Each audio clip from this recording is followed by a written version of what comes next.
Reka mbifurize ibihe byiza abakunzi dukomeje kubana, ni byiza yuko mudukurikira. Nk'ibisanzwe tugarutse muri ya gahunda yacu yo gusobanura amazina. Aka kanya tukaba tugeze ku izina Ange. Ange ni izina rihabwa umwana w'umukobwa, rifite inkomoko ku rurimi rw'ikigereki. Ange akaba ari izina risobanura umumarayika cyangwa se intumwa. Dore rero imwe mu miterere ya ba Ange. Ange aratoranya cyane, yaba mu guhitamo inshuti cyangwa umukunzi. Akunda amahoro ndetse no kubana n'abandi mu bwumvikane. Yirinda amakimbirane n'ikintu cyose cyamukomeretsa mu buryo bw'amarangamutima. Azi kwiha intego mu buzima. Akunda ibintu bikozwe neza cyane kandi ngo ntapfa kunyurwa mu buryo bworoshye. Yita ku nshingano ze kandi agira amarangamutima menshi, ngo nubwo adapfa kuyagaragaza inyuma, ndetse ntakunda kuvuga ikibazo yaba afite.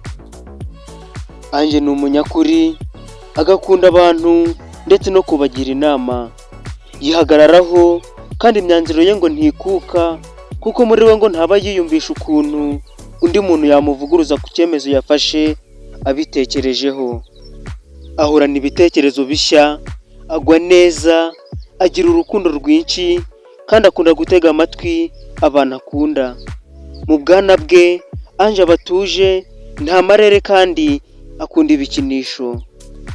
Ntiyiyizera cyane ku buryo ashobora kwihisha abantu, ku buryo aba akeneye ababyeyi be ngo babimutoze akiri muto.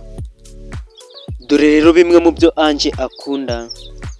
Ange akunda umukunzi w'umwitaho cyane, ni umunyamahane kandi arakara vuba iyo hari ikintu gihungabanyije amarangamutima ye.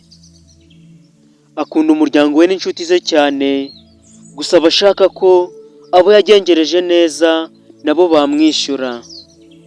Imirimo yumva yakora ni ibijyanye no kumva abantu no kubagira inama, kwigisha, ubugeni, ubuvanganzo n'imideri.